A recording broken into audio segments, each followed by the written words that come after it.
We're never gonna win another game. Come on.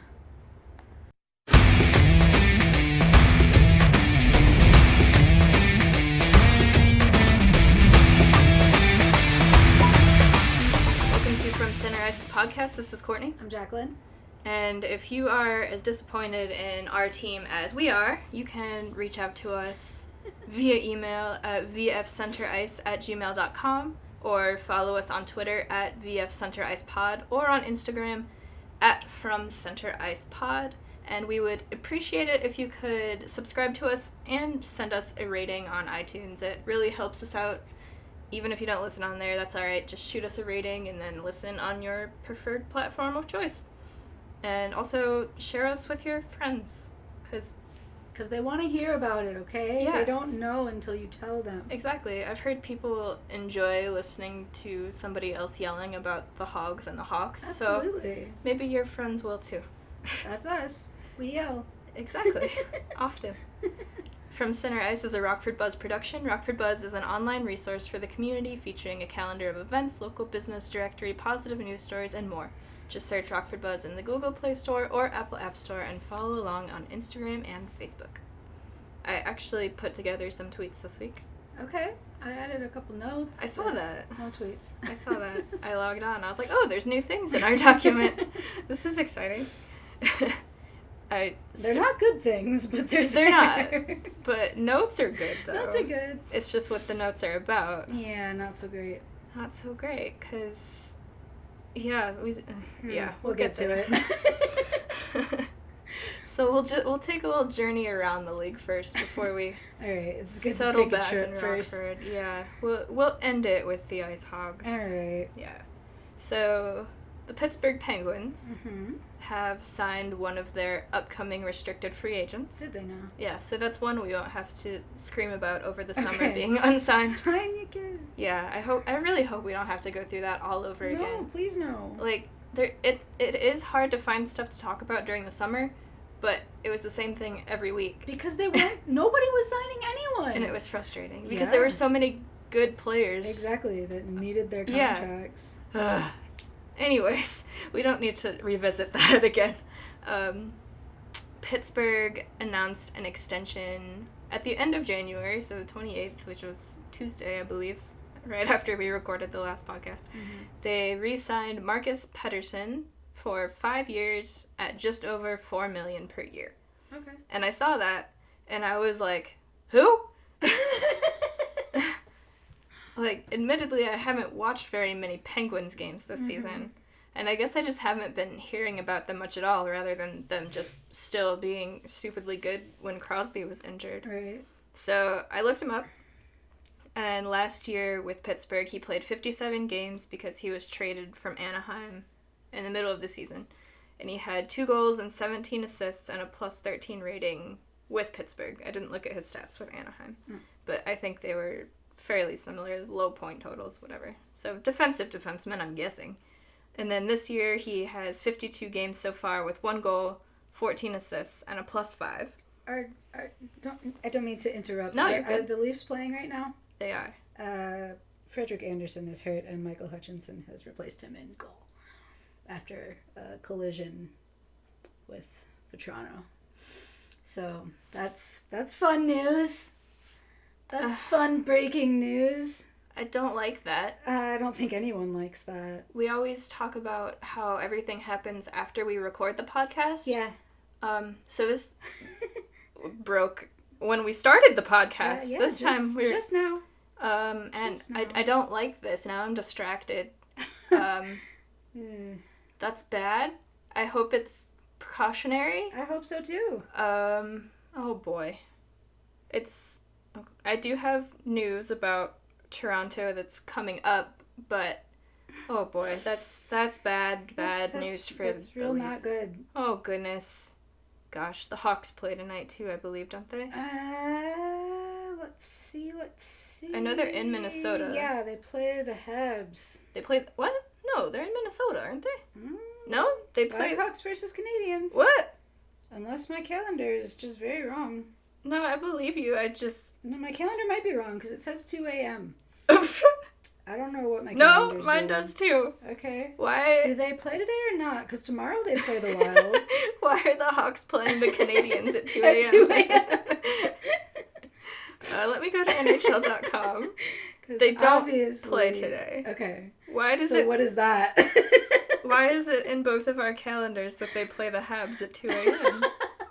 What is happening? I don't know. But they do play tomorrow in Minnesota. I'm really confused. What? I don't know what's happening. Okay, they play tomorrow. Yep. Okay, that's... Yep. I don't know what this Habs game is, but they already played it apparently. I never actually pay attention to my phone calendar unless I'm looking to see if there's an IceHogs game when I'm trying to make work plans or something. So I didn't even notice that today. Wow. That just threw me off even more than Freddie being injured. I don't know what's happening anymore. No, I had all these notes and now everything's gone to shit. Everything is happening. Oh my god, that's bad news for the Leafs. Yeah, it is. Anyways, so yeah, I was looking up Marcus Pettersson, and I guess according to Daily Faceoff, which is a really awesome website, it tells you like all the line pairings and stuff for teams. I'll have to check it out. Yeah. He's on their second defensive pairing behind Letang and Jack Johnson, which I didn't know was on their first defensive pairing, so, oh, buddy. And he's paired with John Marino, which sounds like a made-up person. It does. But obviously they've been good this year. Right. Because they were... The Pens. Yeah, they were, like, unbeatable without Crosby there. So I don't know what kind of voodoo they're working with all of these made-up people on their roster. But, I don't know, at just over $4 million for somebody on a second defensive pairing is not bad at all. No. And they have Justin Schultz on their third defensive pairing, making 5.5, but he's coming off the books next season. So, got it. Not the worst contract. I was just rather confused when I saw that happen. Mm-hmm. And then on January 27th, there was a tweet from somebody named Nick Alberga. Okay. And I looked up who it was, and apparently he's a Leafs writer. I don't know. But he tweeted on January 27th, Pekka Rinne is headed for buyout territory. Oh. And I was like, huh? And Slavko Bekovic, who is a Hawks writer, I don't know if he's a writer or just on other media, I don't know. Gotcha. But he quote tweeted that and said, since his comments about the quote unquote one of the easier shutouts of his career against the Blackhawks on October 29th, Rinne is 9-11-2 with an .882 save percentage and a .349 goals against. Ouch. Before the shutout versus the Hawks, 6-0-1 with a .931 and a 1.98 goals against average. Maybe don't talk shit. Yeah, talk shit, get hit. That's the phrase, the right? The slogan. The Slogo. The slogan. That's the slogan. Slogo. Yeah, I didn't realize things were going so bad for Rinne this season. Me either. I knew that Nashville was not playing very well because I looked up the standings a few weeks ago and they were just like right above the Hawks. And we've been talking about this a lot because of Milwaukee. Ugh, and how terrible the Preds are and why they're just not calling anybody up because Milwaukee's like unbeatable. Yeah, I don't think that will make sense to me ever?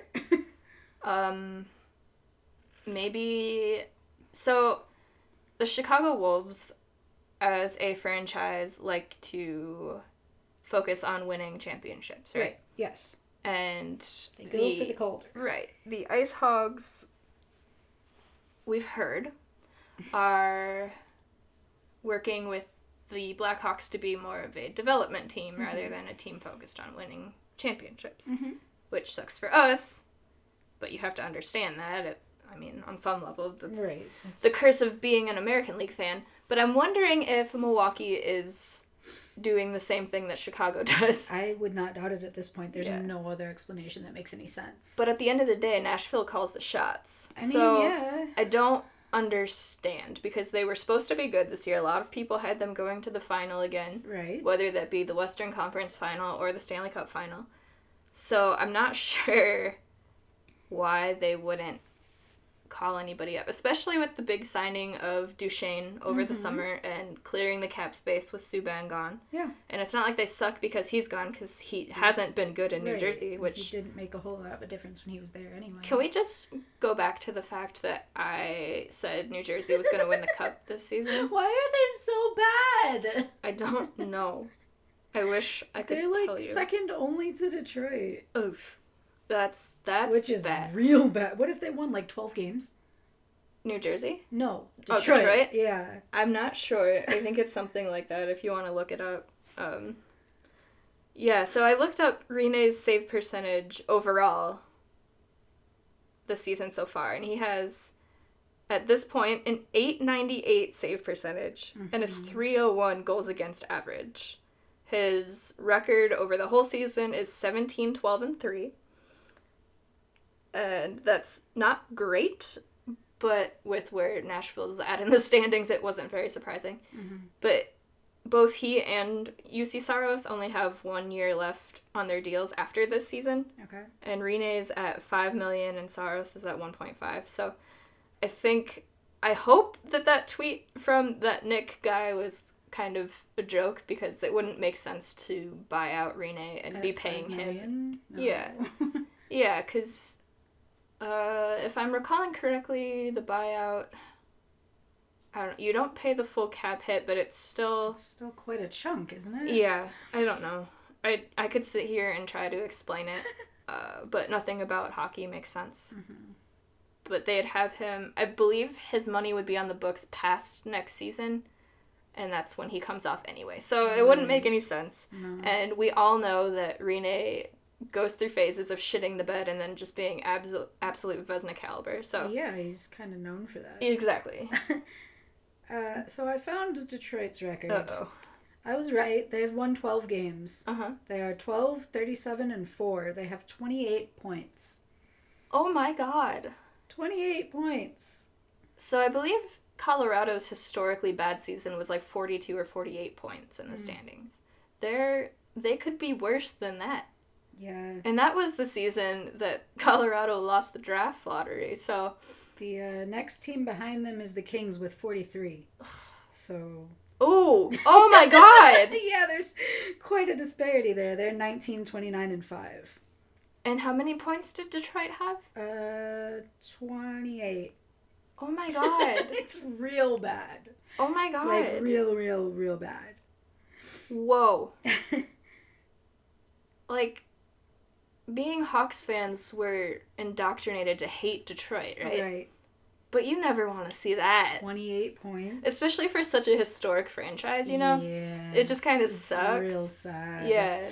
Like, it's funny, but at the same time, it's just like, that's just sad. It's real sad. It's sad. The Blackhawks have 56 points. But... Oh, thank God. That's a lot better than 28. 28. Oof. Ah. Yeah, yikes. So Nashville isn't going to buy out Pecorine, but that would be silly. I am very pleased that he is doing so poorly, because I don't like Pecorine, and he scored a goal against us, and I'm still mad about it. And then we had a troll-ass tweet from Seattle. Of course we did. Yeah, did you see it? I did. Yeah, so the rumors are that the Kraken is going to be their name. Mm-hmm. Which has been speculated for a long time. Yeah, and I really hope that it is. I think I latched onto it once it was rumored initially. It would be the best idea. I mean, there's just so much you can do with it. Yeah, and it's just so different from everything we already have. Right. I want it. Yes. It's kind of like the Pelicans of the NBA. Right. It's just different. Yeah. I like it. They just need to, if they actually go with it, they need to execute it properly. Yeah. Well.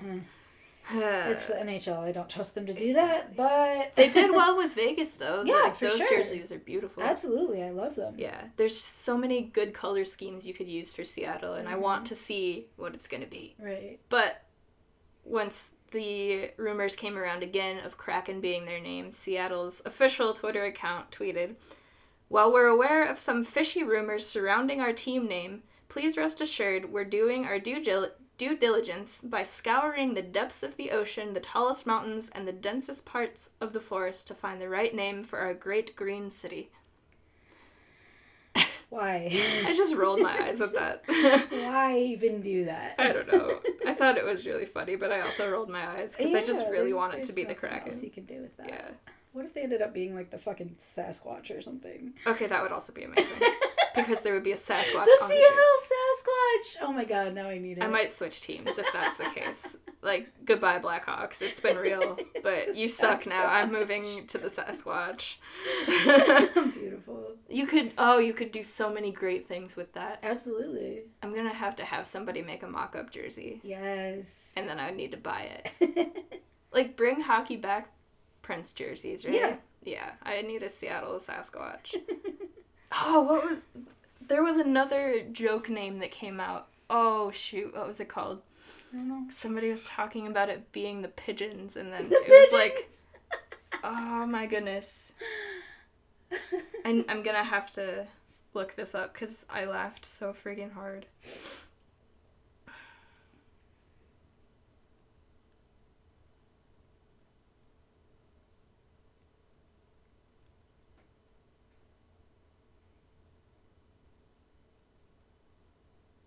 I don't know, because people call the Seahawks the shitbirds, apparently. Okay. I didn't know that was a thing, but Neither. then they were saying, like, Seattle, the hockey team, should be the shitbirds. And or the bitch pigeons or something. The bitch, that's what it was. Bitch pigeons. The bitch pigeons. Yes. I did see that. And I was like, oh my god.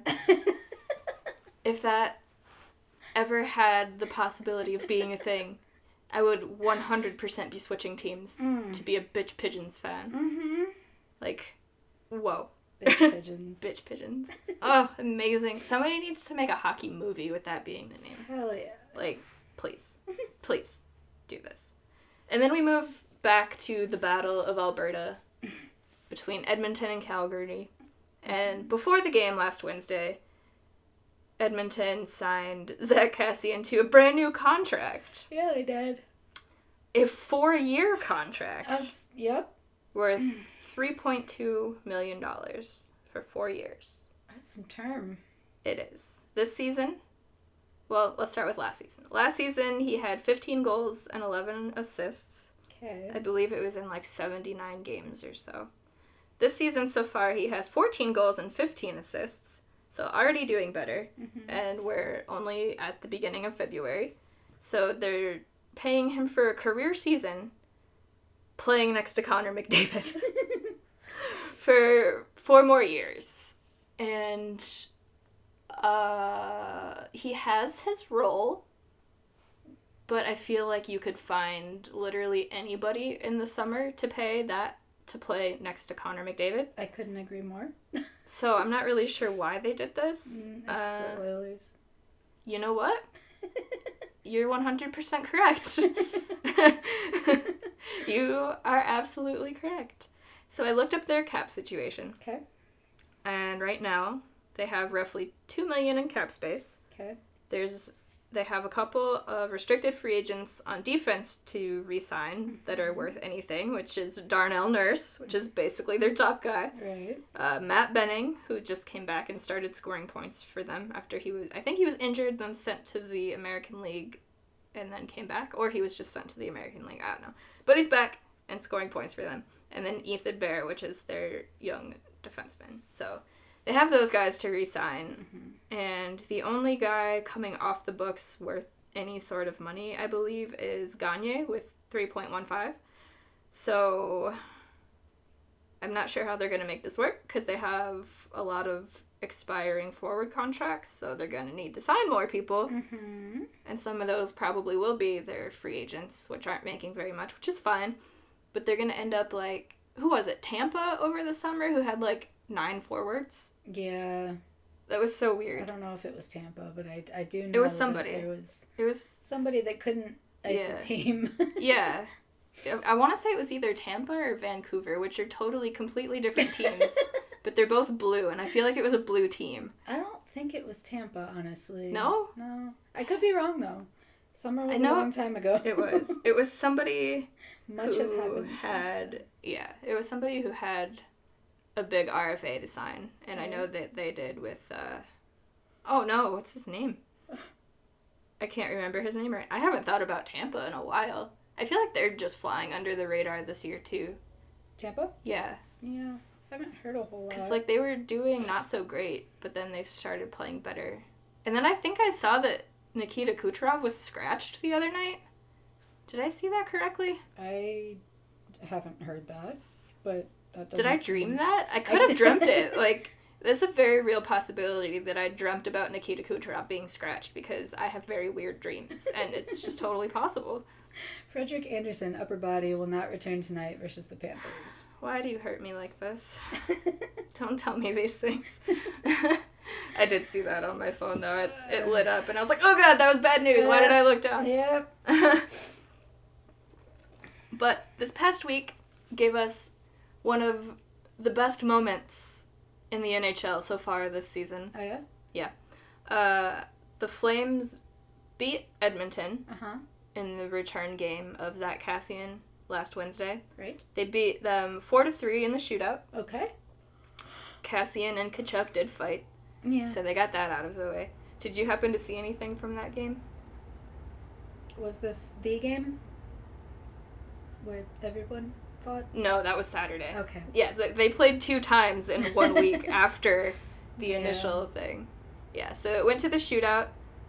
I don't think Edmonton scored a single goal in the shootout. But then Riddick went for a flying poke check on the last shooter. I think it was Draisaitl. Okay. So he did a poke check, stopped him, and then he threw his stick in the air like a bat toss, Sally. What? It was just the most boss thing I have ever seen in my life. I did not see that. Oh my god. Okay, I'm pretty sure I have the tweet here. I have to show you. Please do. It is the best celebration I have ever seen. I saw it on the replay, and my hand just kind of went to my mouth. I was like, oh! Like, that's really just shoving it in his face. Yeah. Holy shit! Isn't that the best thing you've ever seen? He's like, get wrecked, noob! Yeah, I know! It was so good. Oh, it was so that's good. Great. Right. I like it. I just want that playing over and over in a frame, just in every single room Harry of my Potter house. style? Yes. I couldn't stop watching it. I like that. It's amazing. I like that a lot. Oh, so good. So good. So, obviously they were salty about that because Edmonton. So, they played again Saturday, and I mean, I guess we'll start with the result, but the Oilers spanked the Flames 8-3. Oh, God. Yeah. I didn't see the actual score. Oh, yeah. Yep. And everything fell apart in that game. Yes. So there was the brawl where everybody was fighting. Mm-hmm. So Talbot was in net. Yes. And he got mad about something. I didn't see the whole play. I didn't watch the game, which I really should have, apparently. Yeah, apparently. I guess Edmonton and Calgary is like prime hockey viewing these days, which I never would have said before in my fandom of hockey, but Couldn't now have it is. guessed it. Yeah, which is great because they're in the same division, so they play a lot. Okay. And I really, really need to see a playoff series between these two teams. Yeah. It'll be so ugly, and I'm living for it. It'll be like the old Pens and Flyers series where it was just like 8-7 every night. Oh, so good. So good. But yeah, so Talbot got angry about something and started going after the Oilers players behind his net. And then Mike Smith skated up to the blue line, or the red line, I want to say center ice, from center ice. And we had a freaking goalie fight. In 2020! A goalie fight. Here for it. Totally here for it. It needs to happen so much more often than it does. But Cam Talbot is absolutely insane because who in their right mind would fight Mike Smith, of all people? First of all, he's just huge. Yes. Second, he's clearly just absolutely deranged. Like, I wouldn't even want to have a conversation with Mike Smith, let alone fight him. You hate Mike Smith. Yes, I do. I do. A lot. A lot. Okay, I would fight Mike Smith. But he would absolutely kill me. I would be dead on the ground, but it would be so worth it to fight Mike Smith. If I could just get one punch in. One punch. That's it. But he's like 6'6", so I'd have to really be punching up. one of those jumping punches. Yeah. Oh, like a Superman punch. Oh, yeah. Oh, it'd be so satisfying. Yeah. So, Cam Talbot's insane. Don't fight Mike Smith. But, like, please do. I really wish I would have been watching the game. I did see the fight play out on Twitter because Twitter absolutely lit up because everybody loves a good goalie fight. Of course. They just look like two big marshmallows fighting. They're so rare. It's the funniest it's just beautiful to see. Yeah. That's why we need more goalies like Ray Emery, rest in peace, back in the league, who will just fight absolutely anybody. Our own Tommy Boy has been in a goalie fight. You're right. Was that in the ECHL? I don't recall. I want to say you're correct. But he was in a goalie fight. He was. I'm so proud of him. Yes. And Colin wants to be in a fight. Yeah, it just hasn't happened. I can see it. Which is funny because he's so mild-mannered. Absolutely, but I feel like on the ice he gets very fired up. Oh, for sure. You can't... It's not good when people are in his vicinity. He doesn't like that. No, not at all. But, so, after that game where the Oilers spanked the Flames, Draisaitl of the Edmonton Oilers decided to get, ballsy and comment on the stick flip from Wednesday's game. Oh, God, what did he have to say? He said, "It's just disrespectful. We hit 2 posts, and he's acting like they just won the Stanley Cup." I'm mad. For real. For real. I got nothing else to say. You only say this shit after you finally beat the team. Right, yeah. Go away, Draisaitl. Absolutely go away. And then there was a quote from Riddick today. I think it was today, but I saw it show up today saying something like, "We can't have fun in this league anymore. Like, we can't celebrate." No, I think he said we can't celebrate anymore. And he said, "That's all I wanted to do, nothing more, and I'll do it again." And do it again. Yeah. Please. So, oh, God, this is shaping out to be such a good rivalry. And I love the Kachuk brothers for how much they stir up shit all the time. Shit stirs for sure. And I don't hate either of Calgary or Ottawa, and so just the fact that they're on those two teams, I'm like, yes, please just cause mass chaos everywhere you go, because that is what I live for, is mass chaos. Speaking of mass chaos, this wasn't even intentional, this segue, but this chaos is the kind of thing that I am absolutely living for. So on Saturday night, at the New York Islanders game, there was an entire section of people dressed up as referees. And they were chanting, "Let's go refs," and going nuts for every icing and offside call. And that was tweeted by Barry Petchesky. There is beauty in that. Oh my God. Like, how fucking weird. It's so weird. It's so chaotic. It's so out of nowhere. It's the type of thing that I live for. Cheering for icing and offside. Oh, I wish that this would have happened at the game we went to, because we would have been moving to go sit over here in the ref section and cheering with them, because that is the type of obnoxious fan that I am at other arenas. And I love it so much. And I'm just so happy that this is a thing. And apparently it's not the first time it's happened, which makes it even better. And I just love it so much. And I really hope that they're just a traveling gang of ref supporters. And I need them to go to every arena and do this. Because it is the best troll job I have ever seen. Agreed. And it's so amazing. And then we had drama when it comes to the Leafs. Yeah, we did. So Saturday night, Kasperi Kapanen was scratched, and it wasn't injury related, and then Sheldon Keefe was going to update the press post-game. And so, in typical Leafs Twitter fashion, Twitter blew up. Yeah, they do that. And pretty much everything you could speculate was speculated about. Is like, is it a trade? Everybody's like, he's getting traded! Yeah, no, he overslept and missed late practice. To practice. Yeah. So, that's what we learned today. And it wasn't even anything dramatic. Keefe said today to not make a big deal out of it. It was an innocent thing, but there comes a time where you have to address it, and that's what happens. It was an honest mistake. Yeah. Shit happens. He had to answer for it. He missed a game. Yep. It's over. So that was that drama. And then Hutch played Saturday night, and they won.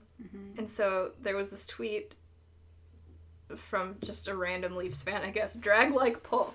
Maybe you're more than just a random Leafs fan. I don't know. I've just never seen this Twitter account before. But in his last 4 starts, Michael Hutchinson is 4-0-0 with a .948 save percentage. What? So after not being able to win a single game... Yeah, dude couldn't catch a win at all. Now he's unbeatable, and he's going to have to be because Freddie's injured. And I'm just rather upset about it. I haven't seen any goals scored since Freddie got injured. No. Yep. I think it's still 1-0. It's 1-1. Oh, Tavares scored. Okay. Yeah, to tie it up. All right. I haven't gotten any other notifications, so yeah. We'll keep you updated. Yep. Maybe. Or maybe we'll have to update next week. I don't know. Oh! This tweet was from 4 hours ago, but I didn't see it earlier. Blackhawks prospect Michael Tepley was named WHL Rookie of the Month for January. That's exciting. Okay.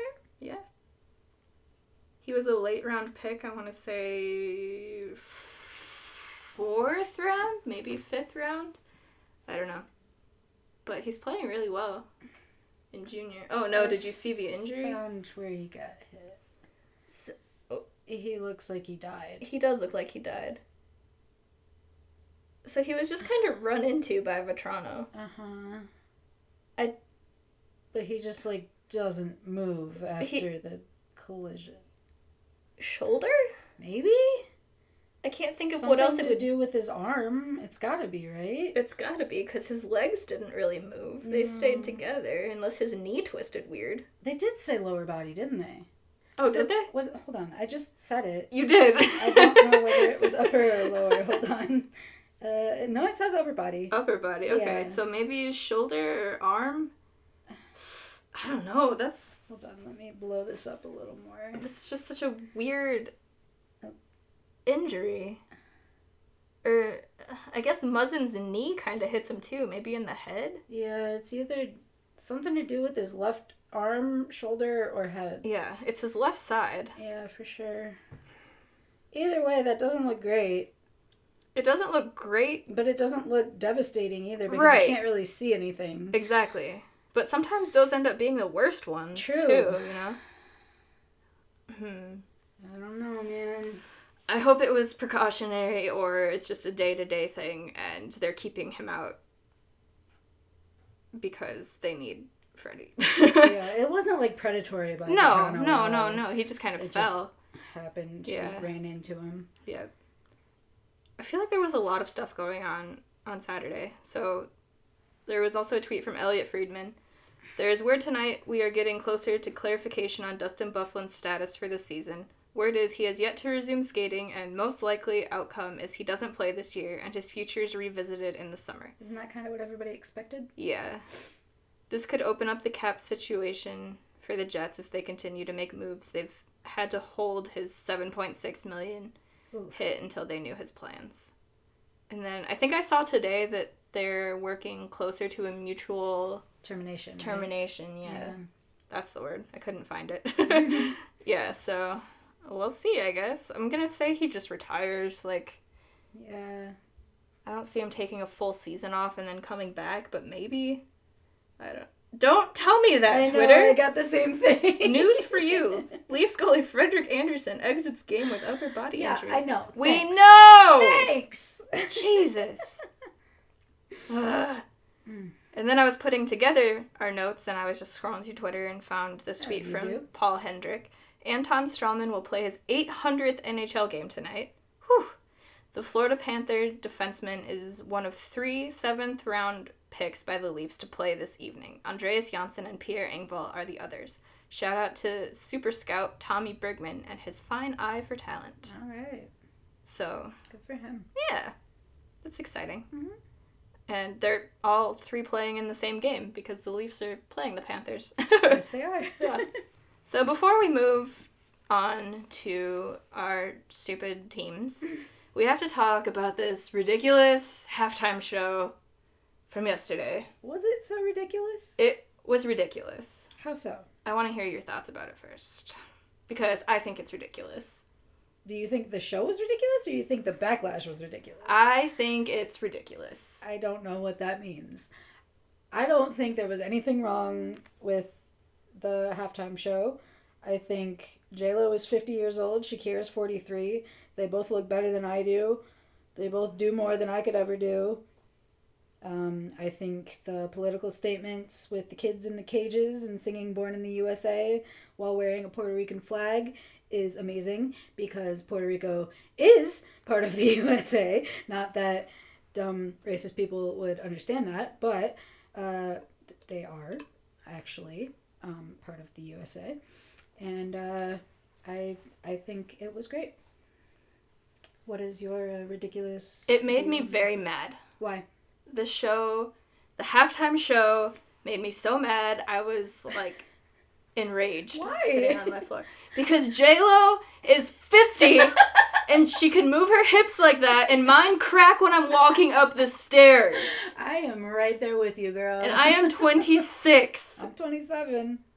I was so mad. I was like, there's no way this person should be able to do this in heels on a stage when I can't even walk up the stairs without being in pain. I was so mad, and it was ridiculous, and I don't think they should show this shit on TV because I was offended, because my body doesn't fucking work, and hers does, and she is...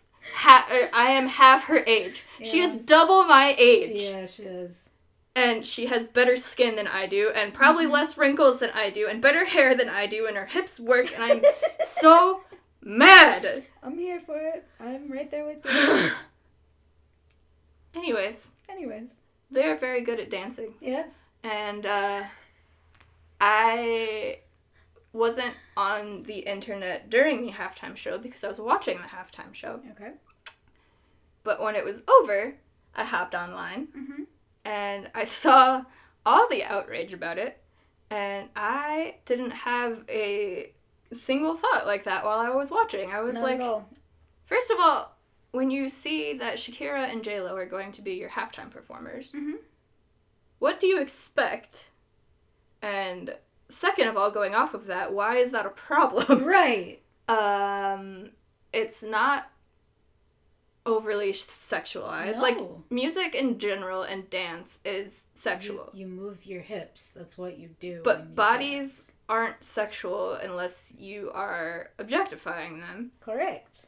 And for people who are saying it's not kid-friendly, that's because you don't know how to talk to your children about anything. Ew. And you shouldn't... It doesn't matter, like... You're just sheltering them from seeing legs? Like, they have legs. I don't understand. I don't get it. So you can't... You don't... What... Okay. The people who say it's not kid-friendly don't want to answer hard questions that their kids might ask. And that's the job of a parent to do. So, all kids are going to see when they watch that is people dancing. Yes. That's it. That's literally it. Correct. And maybe some flashy costumes and some lights, and maybe they'll like the music. That's all they're going to see is people dancing. I can guarantee that. Last Super Bowl, we had Adam Levine ripping his shirt off. Yeah. And everybody went crazy over that and said that was, like, the sexiest halftime show ever. So there is a large double standard here, and it's coming from a lot of women, which isn't surprising. No. I wouldn't expect any different, but it is disappointing. Agreed. Because all I saw when I was watching the halftime show was two women who are older than me and can move better than me, which is so frustrating. But they were just having so much fun up there. Yes. And they're incredible at what they do, and they've pushed through so many boundaries because they are both women of color and from different backgrounds than your average plain old white performer. And they made political statements without it being over the top. And I don't know. I thought it was great. Absolutely. And it just makes me laugh seeing all the outrage against it online. I think men were uncomfortable that they were turned on watching it, which is funny. I was watching it with my dad, and he goes, "Who is this?" It was Shakira at the time. I said, it's Shakira. He said, oh, he went outside because we were grilling steaks. He went outside and he got the steaks or whatever, and he came back in, and it was J-Lo. And I look up at the screen, and he goes, how'd she change so fast? I'm like, well, first off, that's now J-Lo. But she's 50. He goes, she's 50? Like, years old? I was like, yes. He goes, oh. How? I'm like, I don't have these answers, Dad. Oh my gosh. I don't know. She did have a very quick outfit change at one point, though. Yeah. She had stripped a layer. Yeah. Yeah. The only part that I was kind of was the pole dancing, because she looked really uncomfortable, and I was like, secondhand embarrassment. I feel like part of that was because of the Hustlers movie that she was in, like, this past year. Yeah. She just wanted to, like, utilize her new skills or like, whatever. call back to it. Yeah. Yeah. There was nothing wrong with her using the pole or doing pole dancing, because pole dancing itself isn't inherently sexual. It's actually... Oh God, it takes so much strength and a huge fitness thing. And, yeah. I mean, you can make it sexual if you want. Like, for sure. Do whatever the fuck you want. But... yeah, I don't know. I just had some secondhand embarrassment watching that, because she looked like she was struggling when they did the close-ups. I was like, don't do close-ups. Don't do close-ups, and it's fine. Oh my God. Yeah, so I wanted that part to be over, but it had nothing to do with what she was actually doing, just that she did not look comfortable doing it. Oh my gosh. I thought it was one of the best ones in a while, though. It was just really well put together, and it wasn't cringy, unlike the ones that we usually get. Right. The last one I actually remember is the Beyonce one. Me too. Which was amazing. Katy Perry before or after that? All I remember from that one were the dancing sharks. That's all I remember from that, too. I don't remember anything else. Yeah, I remember Beyonce taking the power with her when she left. There was a power outage. The power outage at the Super Bowl. I was in college when that happened, so I was watching it in my RA's dorm room. Wow. Yeah. Yeah, that was a good one. This one's probably the best one since then. Yeah. Or was Gaga after that? I have no idea. I think Gags was after that. That was a really good one, too. Her flying in from the top. I don't know. People need to shut the hell up. There was nothing wrong with what they did. And if you think it's too sexual, you need to reevaluate yourself, because they were dancing. And that's what they do. That's what they've always done. And they're really good at it, so let them do it. Let them do it. Okay, now on to our teams. So the Blackhawks have played a total of one game since we recorded last, because they were on their All-Star break and then their bye week. So they came back and played the Coyotes on Saturday, and they won in a shootout 3-2, and both goalies were amazing during the game. Mm-hmm. Corey Crawford, because Robin Lehner did not play. Crawford played. Thank you very much. Made 40 saves on 42 shots. Well, and you know it was Corey, because they won in the shootout. Ha! Hey. You're right. Yeah, he had a .952 save percentage that game. Woo. And opposing him was Antti Ranta, former Blackhawks goalie, former IceHogs goalie. Both of them former IceHogs goalies. And he made 42 saves on 44 shots. Whew. And had a .955 save percentage. Wow. So they were amazing. And then it went to the shootout, and both Jonathan Toews and Patrick Kane scored absolutely ridiculous, disgusting shootout goals. I didn't see Toews, but I did see Kane's, and just the way he waited him out. Toews basically it made my skin crawl. Like, oh man. Toews basically did the same thing, but he went forehand stick side instead of backhand. Gotcha. I was just like, I have never seen Toews do that in my life. Usually he goes 5-hole on the goalie, but he deked him out, and I was like, what? I don't know if he pulled out something new, because Ranta used to play on our team, so he knows Toews' moves. It's been a minute, though. You can learn new tricks. That one threw me. I wouldn't have guessed that if I was a goalie, because Toews, like I said, always goes 5-hole. I was like, what the But, Jesus, that was insane. So, we really have nothing else to say about the Blackhawks, because they've only played one game, except they did get a waiver claim this morning. They did. Nick Seeler from the Wild. Last season with Minnesota, he played 71 games, had 2 goals, 5 assists, and was a -4. This season, he's played 6 games for both the Wild and the Wild. So Minnesota and Iowa. And he has 0 points in the NHL and a -6. And he has 2 assists in the American League and a +9. So we're getting a real winner here. Okay. He's on the books for this season and next, but he's only making like $750K or 700. I think it's just flat 700. Yeah, so it's basically a nothing move, a depth defenseman, whatever. We might lose one in the summer anyway, so we got one back there. Right. And then Ben Pope tweeted about it and said, "My guess on the reasoning behind this Sealer claim, the Hawks don't want Gilbert, a guy they still see as a prospect with more potential to unlock, sitting as the 7th defenseman anymore. I would expect he'll be sent down in the next few days," and he was this afternoon. So the IceHogs have Gilbert back. Good. Yes. And I hope that with a couple more consistent starts, he will start to look better, because last week when he was getting jerked around, he just didn't look very good. Yeah, no, that was rough. Yeah, but he also hadn't played in a while because he was sitting in Chicago and then just going up and down, which was probably a paper transaction anyways. Who knows if they actually went back and forth between Chicago and Rockford. But hopefully with a couple more consistent games, he'll start to look like Gilbert and not just lost out there. Yes. But who knows? We'll see. Yeah. Speaking of the IceHogs. Must we? They've played 2 games since we recorded last, because they were on their all-star break as well. They prayed Friday. They need to pray Should some have more. prayed. They need to pray very badly. They played Manitoba and lost 4-3 in their shootout. And they basically did everything a team could do except score in overtime. Man, they should have won that game. They had full possession, like, the whole time, and just couldn't score. They looked so good. And then went to the shootout. Our first guy scored, and then we got scored on twice, so it was a loss. Colin was in net for that one. He had a big ol' adventure coming out to nearly the blue line to race attackers when it was a 2-on-0. Remember that?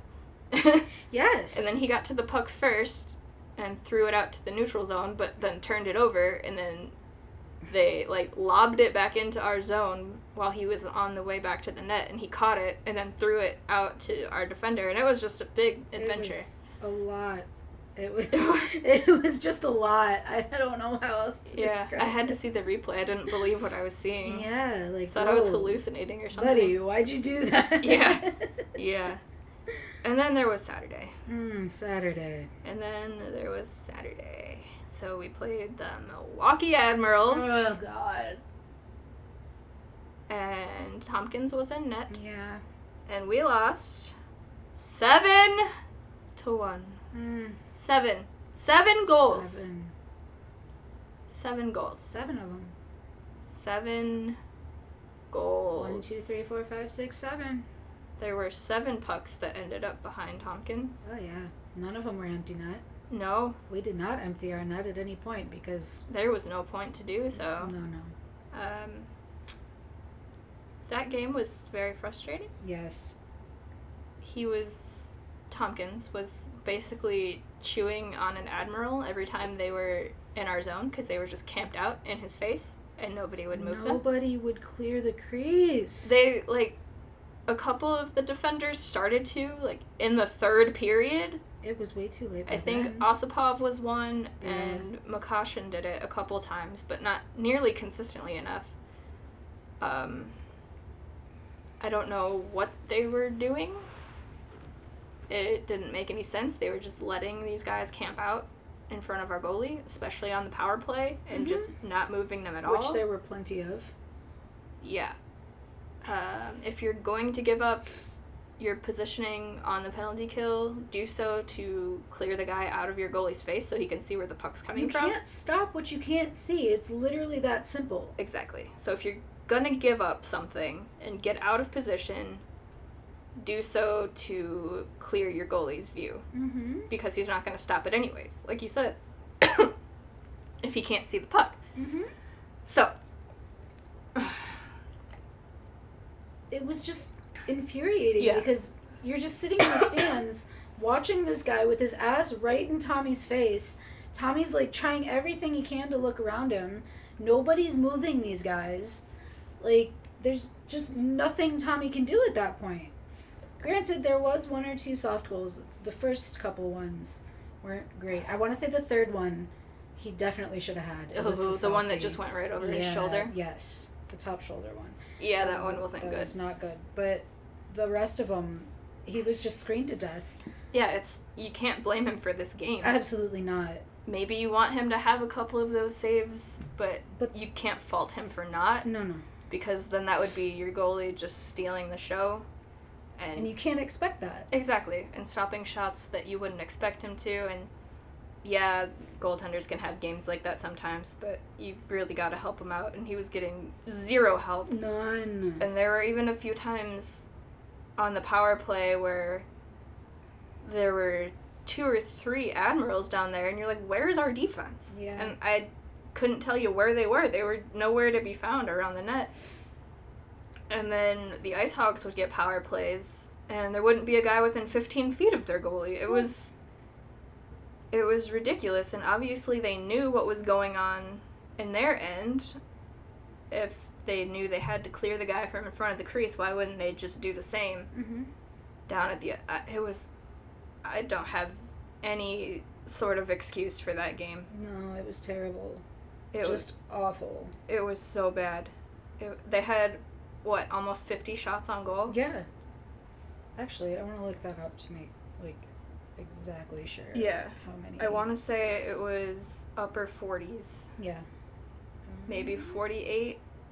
I don't know. It just seemed like every time they were in our zone, something dangerous was happening, and... That was 48-28. Jesus. Yeah.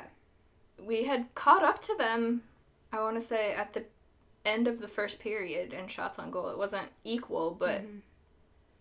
First period was 17-15. Yeah. Second period was 20-6. Ugh. Third period was 11-7.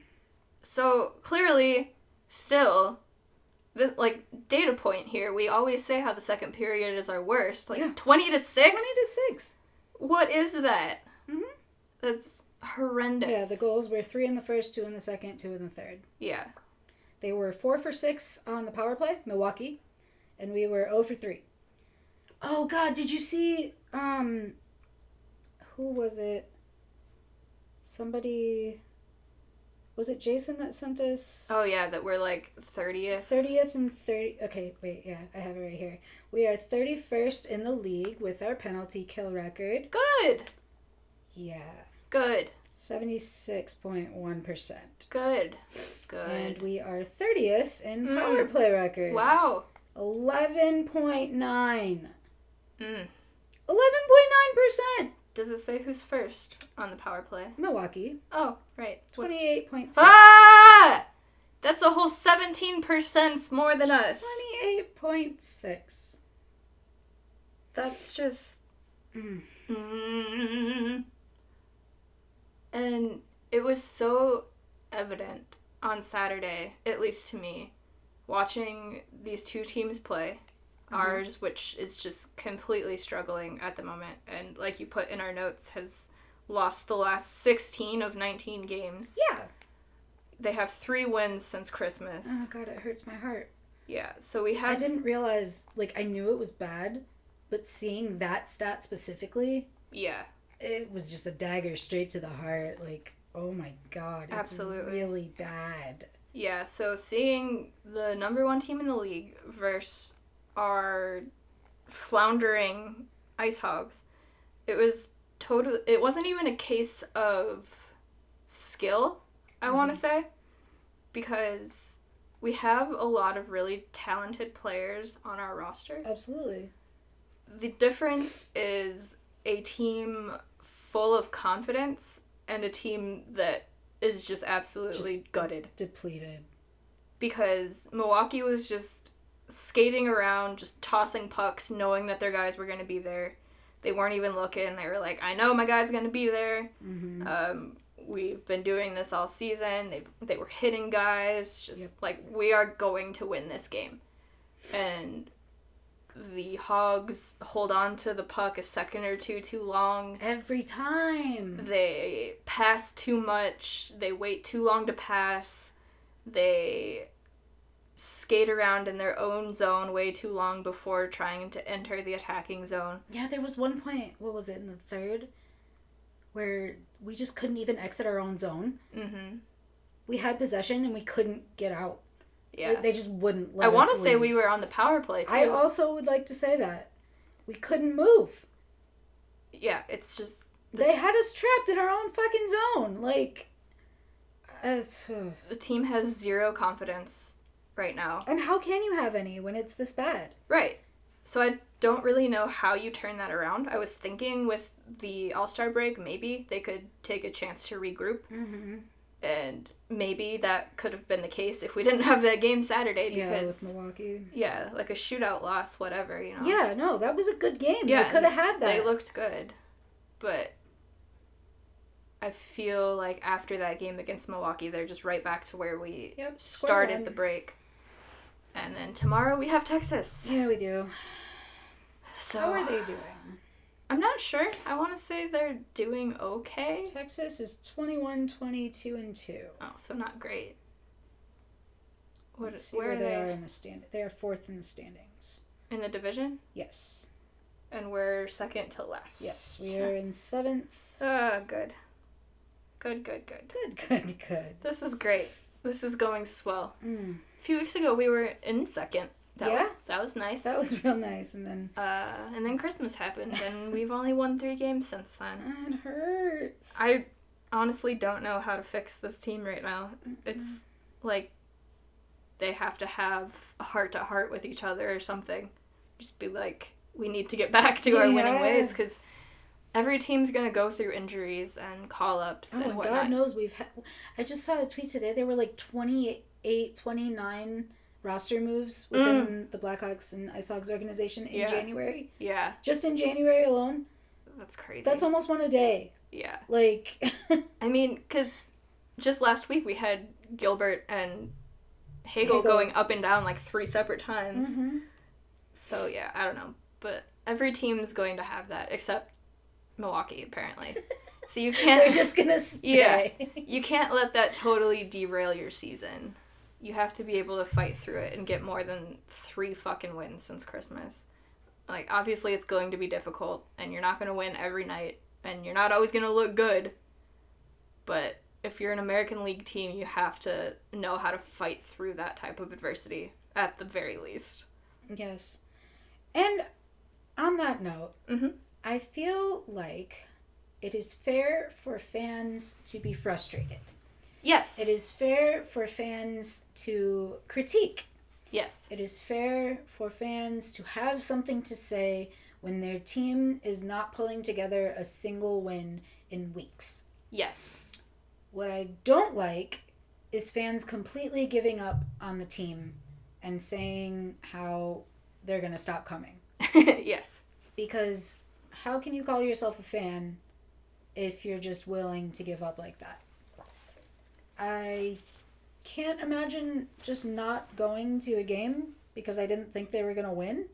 Like, if that was the case, I wouldn't have been there on Saturday. I knew they were playing Milwaukee. Right. I knew they were going to lose. Yeah, absolutely. Like I didn't think it was going to be a blowout 1-7, but... You obviously hope for, like, a miracle to happen, and I feel like it's a miracle at this point with how Milwaukee's playing. Right. For anybody to beat them. They're in God mode, plain and simple. Yeah, like... They've only lost, like, 8 games this season. And the night before they played us, they were in Chicago and beat them 7-3. So, it's not just an IceHogs problem when it comes to Milwaukee. So, we knew they were going to lose that game. And we showed up, and we stayed till the end, as awful as it was. I can get maybe missing a game here and there when they're not doing well. Like, if you're tired in the middle of the week, like, the last thing I want to do is leave my house. Like, maybe you'll make that extra effort if your team's on a crazy streak, like Milwaukee is. And if you're losing, and be like, I'd rather just, like, take a nap or read a book. Yeah. But just not going at all, I like, there's can't season ticket holders saying they're thinking about not renewing. Yeah. Because of how bad they are this season. And it's just like... It makes me wonder why do people... you come? Yeah, like, why are you a season ticket holder of an American League team? Doesn't even have to be the IceHogs. No. Just any American Anything. League team. Why are you a season ticket holder? Because it's not an easy life being a fan, like a huge fan of American League team. Like, you can be a casual fan and you're like, I've never understood the concept of casual. I'm all in or all out. I wish I could be a casual fan sometimes. I don't understand how casual fans work. Me either. But there's plenty of them. I'm envious, I have to say, at times. But I like watching the American League because I like seeing our rookies develop. Mm-hmm.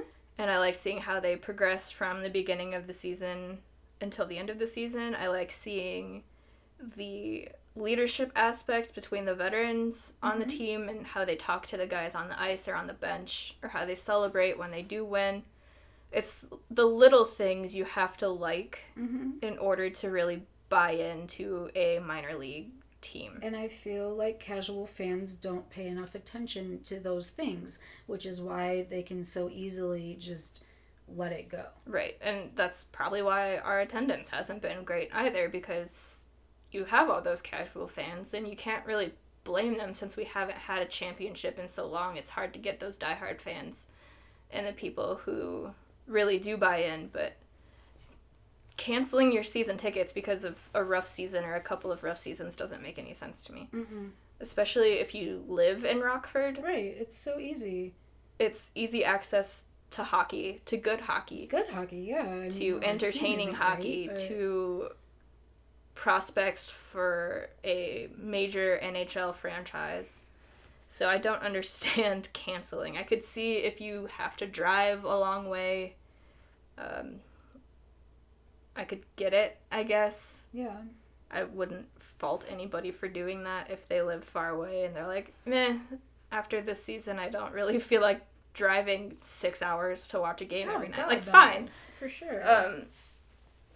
I guess saying that, shout out to Kristen and her husband who live in Indianapolis and listen to our podcast and our IceHogs season ticket holders. Yeah, I don't know. I don't understand people not wanting to go to games just because a team is losing. And I don't think it's fair for people to say, don't be negative about the team. No, because like, you're invested in the team. It's not like you're saying... It's because we care. It's not like we're saying, oh, they suck. Right, like, and it's not like... It's not a personal thing, you know? It's not like, oh, this guy, he's terrible. I hate him. He's blah, blah, blah, blah. It's like, no, we're talking about the product on the ice, you know? So, and being season ticket holders or being fans, you want to see a good product, which makes sense, and so you're allowed to complain when it's not. I don't see complaining about... Okay, here is what I will say along the lines of that. If you are going to critique what's happening on the ice, 100% go for it. That's valid. If you're going to critique the people who work for the team... Oh, don't you dare. The people who work at the BMO, your ticket reps, They work their asses off for us. Yeah. And maybe they'll drop the ball here or there. It's bound to happen. It's a long season. There are a lot of season ticket holders. There are a lot of people who aren't season ticket holders coming to games. It's a large operation with not very many people behind it, and they truly do their best. And as IceHogs season ticket holders, we get so many perks, so I don't see why people complain about the IceHogs staff. It's maddening. Yes. Totally maddening. But when it comes to on-ice play, you have every right to complain about that. We are not seeing a good product right now. Or behind the bench. I consider that on ice because it's part of the game. No, I know, but there's some people that are saying it's not King's fault. It's not King's fault. But okay, he's not being a coach. He's not developing these kids. Like, what is he there for? Exactly. Like, what is he doing? I don't understand. Like, no, it isn't all on him. Of course Obviously, not. you need the players on the ice to be executing as well, but it's a team. Exactly. It takes every single one of them to turn this thing around. It's a lot of moving parts. It is. And it's hard to get everybody in the same pendulum swing. Right. But that's what a coach is for. Correct. Is to get everybody on the same page. And we're clearly seeing that that's not the case. And whether that's a coaching thing, if it's a player personnel thing, we're never going to know 100% because we are not in the locker room. We're not on the bench. We're not on the ice. But usually when these things happen in a team, it starts at the top, and that's when the coach is let go, and then it trickles down from there. At what point do the Blackhawks step in? I don't know. Because that's something I've been thinking about this week. Because, like, with 16 of our last 19 games being losses, at what point do they say, yo, Derek King, this isn't working? Yeah. Something isn't working. Something needs to change. I don't know at what point is the breaking point for them. Me either. And I'm not also 100% sure of who does the hiring within organizations or if it's different organization to organization. So I don't know if it's the guys up at the Hawks that supply the IceHogs with their coach, and obviously, like, the IceHogs pay them, but... Right. Or I don't know if it's Bernard that does the hiring. So I don't know who it is, but... I just want to know at what point do if they they're not, step in and make a change. Right. If they're not going to fire him, I hope they have their reasons, but I hope they take a serious look at what's going on in the organization, at least this offseason. Agreed. And reevaluate everybody, like, top to bottom, from the Blackhawks on down, because obviously things aren't going swell up in the NHL. They're maybe turning around now. They're thinking about maybe they might make the playoffs. They're thinking about it. I don't know. But they need to reevaluate the whole organization top to bottom this offseason. Yes. And figure out who they want going forward. Even if that's the general managers. I have nothing wrong with Bernie. I don't have anything wrong with Stan. A lot of people don't like Bowman. I don't have anything. Oh God, never check the Yahoo Sports comment section. Yeah. It's all fire Bowman, fire. Which I don't really understand because a lot of the moves he's made recently have been very positive. It's kind of just one of those talking points that people... regurgitate? Yeah, and just hold on to.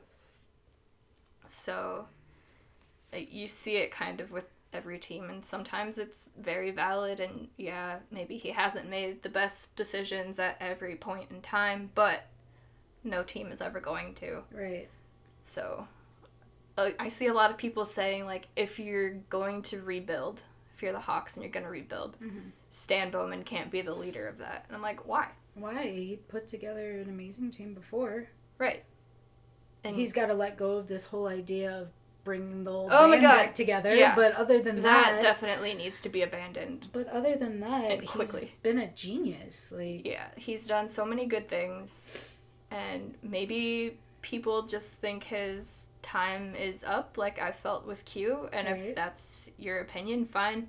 But don't just regurgitate, fire Stan, when you have no real reason behind that. Unless your only reason is trading Artemi Panarin, which I feel like a lot of people go back to, and that's why they say, his trades suck. Okay, but we can't afford $11 million a year. Exactly, and Saad has been great for us this season, so... And he makes what, 6? Yeah.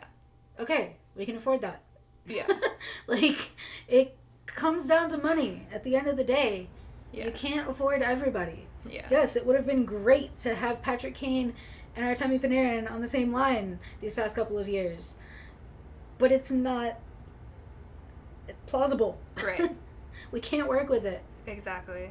I don't know. We're just as frustrated as anybody, but man, some of these things that people say, it's highly frustrating. Over the top. Yeah. And I don't know. When it comes down to it, we love our teams, and that's why we get so frustrated. Yeah. People that think negativity is about hate, that's not the case. No. At least not for us. Yeah, I can't speak for everyone. Yeah. There's definitely people out there that are just full of hatred for everything. And if we hated the team, we wouldn't be season ticket holders. No, coming up on, 5 years? 5 years, yeah. We just renewed for our 5th season. We wouldn't have a podcast about these teams. Right. We clearly care. Yeah. We're not here just to be negative. We want our teams to succeed. Like, that's why we talk about them so much. Yeah. it's just frustrating when things are going so poorly. Right. And that's totally valid for anybody to feel, because if you're fans, you're bought into the team and you want them to do well. Exactly. So, I don't know. And also, if people just realize that 90% of the things I say in the season ticket holder group aren't serious, maybe they'll calm down a bit. Somebody told you to shut up. They did. I saw that yesterday. They said, shut up, I'm sick of your negativity. I was like, oh, Time out. I was just trying to entertain myself during that game on Saturday. I'm sorry. I wasn't serious. Oh, boy. Yeah, I didn't even respond to that. No, some pots just don't need to be stirred. I love stirring the pot, but But yeah, I don't know. So I really hope next week will be a little more positive. please. I feel like we've said that for like the past 4 weeks I now. just really want to report some good news when it comes to the IceHogs. Me too. That's all I want. The Blackhawks are winning. I just want to win. Yep. Just one. I really hope the Hawks won that game at 2 a.m. today. Me too. I didn't hear anything about it. I wonder how it went. Why are they playing 2 a.m. games? Against the Canadians. The Canadians. Why is that a thing that happened at the United Center? Did anybody show up? I don't know. Hockey after dark. Hockey after dark. Oh gosh. This has probably gone on way too long for... Yep, we're at an hour and 10 minutes Oh, man. That long? for such a negative podcast. I really thought this would be like a half hour, but... Yeah. Oh well, I guess we'll end our negativity here, and I will shut up for this week. Go back into hiding until next week. Back under our rocks. Yep, under the rock that we crawl out of to go to IceHogs games and be negative. So, oh gosh, until next week, let's hope for some damn IceHogs wins. Please, oh please. So we can at least have 4 wins since Christmas. That would be great. Hopefully we'll get it on Taco Tuesday against Texas tomorrow. I would Taco love Tuesday versus Texas. I would love TTT. beat Texas. Me too. TTT. Yeah. Let's get it. Let's get it.